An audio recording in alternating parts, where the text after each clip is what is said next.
Hello, எல்லாருக்கும் வணக்கம். இன்றைக்கி நம்ம சேனலில் நான் ஆவணி வட்டத்துக்கு என்னெல்லாம் சமைச்சேன்னு உங்களுக்கு காமிக்க போகிறேன். அதோடு இல்லாமல் நம்ம எல்லோரும் வாழை இலை போட்டு ஃபங்க்ஷன்லலாம் சாப்பிடுவோம், எல்லாம் பண்ணுவோம். ஆனால் இதில் பல பேருக்கு வாழை இலை எப்படி போடணும், மற்றவாளுக்கு எப்படி சாப்பாடு பரிமாறும்போது நம்ம இலை போட்டு எப்படி பரிமாறணும், இதெல்லாம் தெரியாது. தெரிஞ்சாருந்தாலும் சில சமயம் கன்ஃபியூஷன் வரும். இதுக்கப்புறம் அது போடணுமா, இல்லை இலையே எப்படி போடணும்னு முதல்ல சில பேருக்கு தெரியாது. அதனால் அதெல்லாம் டீட்டெயிலாக நான் உங்களுக்கு இதில் சொல்கிறேன். உங்களுக்கு எதாவது சந்தேகம் இருந்தால் இதில் பார்த்துக்கோங்க. நான் எதாவது தப்பாக சொல்லியிருந்தேனாலும் எனக்கு சொல்லுங்க. ஆனால் இப்போது முதல்ல இலையை நம்ம எப்படி போடணும்னு நம்ம பார்க்கலாம். இப்போ நான் இன்றைக்கி என்னென்ன சமைச்சேன்னு நான் சொல்கிறேன். இன்றைக்கி நான் சேமியா பாயசம், வடை, அப்புறம் ஜீரா போலி, தயிர் பச்சடி, வாழைக்காய் கறி, பூசணிக்காய் கூட்டு, அதுக்கப்புறம் கதம்ப சாம்பார், பருப்பு, சாதம், ரசம், தயிர் தான் இன்றைக்கி மெனு.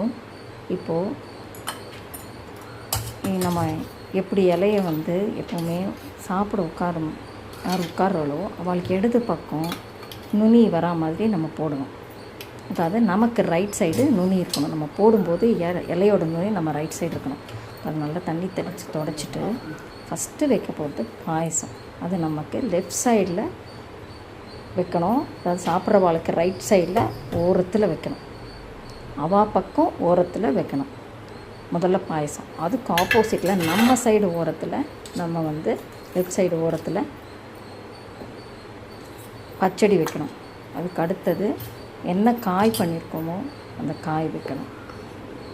அதுக்கப்புறம் கூட்டு பண்ணிடணுன்னா அந்த கூட்டு போடணும். அதுக்கப்புறம் இப்போ இன்றைக்கி நான் என்ன பண்ணியிருக்கேனோ அதை வச்சு சொல்கிறேன். இன்னொரு டைம் நான் வேறு எப்படி பண்ணணுங்கிறதையும் சொல்கிறேன். வேறு ஐட்டம்லாம் இருந்ததுன்னா எப்படி பரிமாறணுங்கிறதையும் சொல்கிறேன்.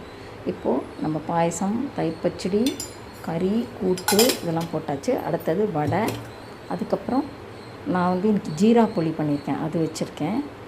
அதுக்கப்புறம் பருப்பு போடணும். பருப்பு போட்டுட்டு சாதம் போடணும். சாதம் போட்டுட்டு நெய் போட்டுட்டு அதுக்கப்புறம் நான் இப்போ உங்களுக்கு காமிக்கிறதுக்காக இந்த ரசமும் தயிரும் வச்சுருக்கேன். சாம்பார் நான் அப்புறம் தான் போட போகிறேன். இப்போது இந்த ப்ரொசீஜரில் தான் நீங்கள் பரிமாறணும். ஓகேயா? இப்போ எல்லாம் பார்த்துட்டுலாம் யாருக்காவது சந்தேகம் இருந்தால் சொல்லுங்க.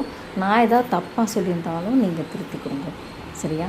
நான் எனக்கு தெரிஞ்ச நான் ஃபாலோ பண்ணுறேன். எங்கள் அம்மா எங்கள் பாட்டிலாம் சொல்லி கொடுத்தபடி நான் உங்களுக்கு சொல்லியிருக்கேன். இதை நீங்கள் ஃபாலோ பண்ணிக்கோங்க. இது ரைட்டாக தான் இருக்கும் நான் நினைக்கிறேன். தப்பாக இருந்தால் சொல்லுங்கள். இந்த வீடியோ உங்களுக்கு பிடிச்சிருந்தா லைக் பண்ணுங்கள், ஷேர் பண்ணுங்கள், சப்ஸ்கிரைப் பண்ணுங்கள். Happy cooking. தேங்க்யூ.